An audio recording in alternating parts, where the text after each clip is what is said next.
Yo, what's good, guys? So there's nothing like having freedom. I mean, freedom to move, freedom to feel, freedom to speak how you feel like you need to speak. And that is a freedom that a lot of creators, especially music artists, have.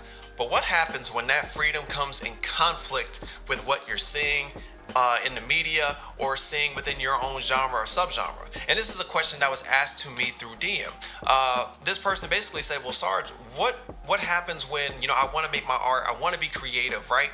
Well, what happens when I'm looking at what I want to create and I'm comparing it to what other people are doing or what maybe the industry, the way that the industry's trending? How do I figure out which one is more important? Which one do I dive more into? And I realized, like, this is a really great point. This is a really good idea. So I figured, why not have a conversation about it? And we about to do that. We're gonna have a conversation about the art side and the creative side and how you can balance that out with the business and financial side. And today, we're gonna talk about it. But you already know the business. Before we do that, we gotta show love to the sponsors. So if you wanna learn more about them, be sure to check out the links in the description of this video. And as always, man, go ahead and hit that subscribe button and let's work. Salutes to that.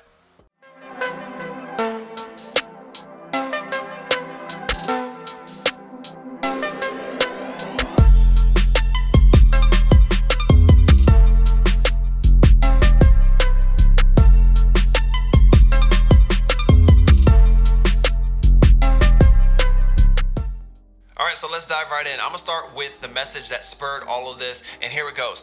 It says, I'm in a constant struggle over making my own stuff versus making library music. The two can often be the same, but not always. Each is approached wearing a different hat. One largely with the intent to make money. The other isn't with the intent to make money, but also carries the expectation that I could.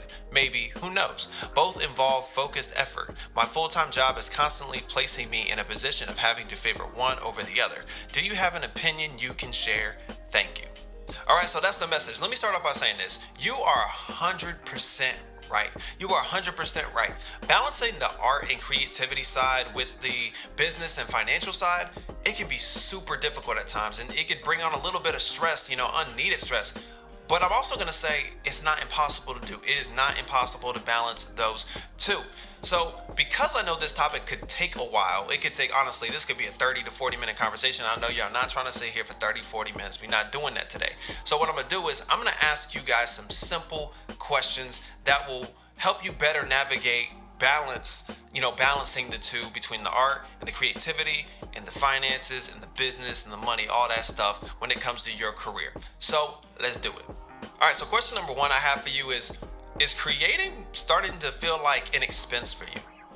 Like, is creating music, is you making songs, is that starting to feel like it's a bill, right? Another bill that you gotta pay. Is that what it feels like? Because if it is, I'm going to say to you right now, do not turn this into a job.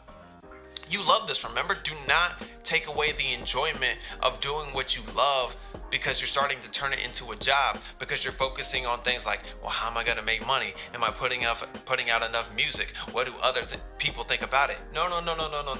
Back up. I need you to start thinking about when you first started doing it, or even, I shouldn't even say when you first started doing it, because many of you guys still do love it. I need you to focus on when you're making those chords, right? When you're writing those lyrics, when you're producing that beat, when you're recording those vocals. Focus on that. When you're in that creative mindset and you're doing those things, focus on those things. Do not allow your mind to go to everything else. Do not turn this into a job.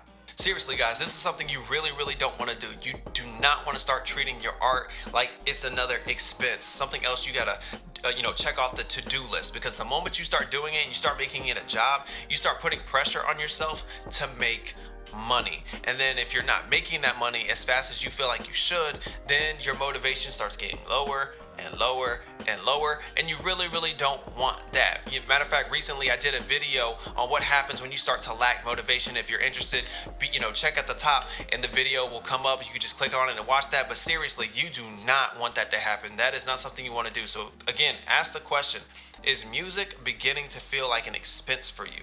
You need to answer that question. That will help you balance a little bit better.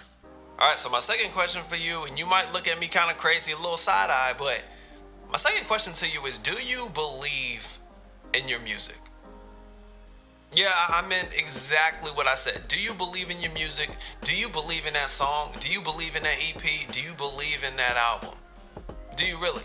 And I'm asking you for a serious reason. Listen, we're talking about the balance between art and creativity and the financial piece and the business piece. And the truth about the business piece is you got to have financial literacy. And you have to understand that if you're going to have a certain amount of resources, a set amount of money, then you need to make sure that those dollars are being put behind something that you actually believe in. So I'm going to ask you again. Do you actually believe in your music? Do you feel like when you release that song, this song represents you, not anyone else, not what you think, not what you think people want from you? Does this song represent you in its entirety, right? So here's a good way that you'll know whether or not you believe in your music. Every time you listen to the rough draft of that song, what happens? Like, are you vibing to it? Like, does it feel like it's a bop? Does it feel like, do you feel like dancing? Do you feel like grooving? Is your head bobbing? All those other things? Are you smiling? Right? Even if it's a song that's a little bit more serious, like, does it bring emotion out of you? Do you feel angry? Do you feel sadness? Do you feel like crying? What does that song draw out of you? Because that will let you know whether or not you truly, truly believe in that song. If you hear it and you're just like, it's a good song. Yes, this is a good song. That's not good enough. That's not good enough. To me, that does not mean that you truly support that song 100%. Like, people have to hear this song. What that means to me is you need to keep working on the song, maybe redo the hook, maybe rewrite a verse or take out certain words or add certain words. That's not it. But if you hear something that you're working on, if you hear that rough draft, not even the final, you hear the rough draft and you're like, yo, this is it. Like, everything about it just feels right, even when it's just a rough draft. Then you believe in that song. Then you believe in that song. And here's the crazy thing that many artists don't really consider because they're so focused on the money piece, right? If you believe in your track, if you truly believe in it and you record that track like you believe in it and you promote it like you believe in it and you talk to people about it like you believe in it, your supporters are gonna react to that. They're gonna see that. They're gonna feel that. They're gonna see it when you're promoting it. They're gonna feel it when they're listening to your music, and it's gonna make them want to keep streaming it, which is gonna put money in your pocket. It's gonna make them want to buy that T-shirt that has the song title on the front.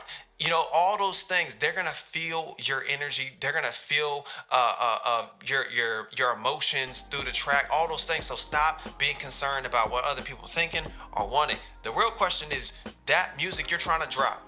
Do you believe in it? Do you believe in all of it? If it's a project, if it's an EP, an album, are you feeling the whole thing? Do you feel like it's a classic? If you even feel like one or two songs in there that they're throwing off the project, if you don't truly believe in those two songs, you might say individually they're great, but if it's thrown off the project, remove them. Do you believe in your music? You got to answer that question in order to have balance. All right, so the last question I have for you guys today is something that probably another rhetorical question, another question that you're probably not going to like. You're going to be like, why are you asking me this question? This is such a simple question. The question is, talk about you, the person watching this video, are you still a fan of music? Like seriously, like when I say, are you a fan of music, I'm asking, like, do you even still listen to music on a consistent basis? Like, do you listen to music as much as you did before you became a music artist, before you became a singer-songwriter, before you were a musician, before you were a rapper, producer? Like, do you still listen to music that much? Like, could you tell me the last 3 releases from someone in your genre or the subgenre? Could you tell me about each song individually and tell me what you liked about this song and didn't like about this song? Like, are you still a fan of music? Can you still quote the lyrics to particular songs like it's the back of your head like you used to? Are you a fan? And the reason why I'm asking you that question is because if you're not, you're going to struggle. How are you going to continue to come up with new ideas and grow and learn from other artists if you're not even listening to other artists? How are you going to know what the trends are in the industry if you're not any part of the industry, right? You have to know these things. I'll say it this way, it's similar to relationships, right? You don't attract what you want. You attract who you are. And if you're an artist that tries to separate themselves because you're like, well, I'm trying to be just so different from everyone else so that no one else is like me, that is not a good mentality to have. I don't even like telling people what they should and should not be doing, but that is one that may end up hurting you more than it's probably going to help you, because the average listener is listening to what's trendy. So in most cases, what they're gonna like is gonna be trendy. And so there's nothing wrong with you having a little bit of what's trendy in your music. I'm saying you don't have to compromise in your music, but at the same time, like, please understand, if you're trying to make money, you also need to have elements of what sells in your music. Again, you don't attract what you want, you attract what you are. And if you're not listening to music within the industry, or at least people in your genre and your subgenre, so you can at least be influenced by those things, you're gonna struggle. So again, the question is, are you really a music fan? Be real with me. Don't lie.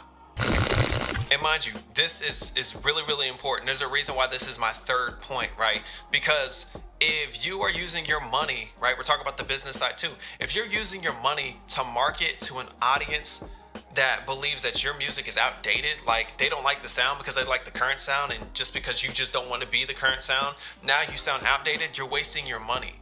You're wasting your money on an audience that doesn't care about anything that you're doing.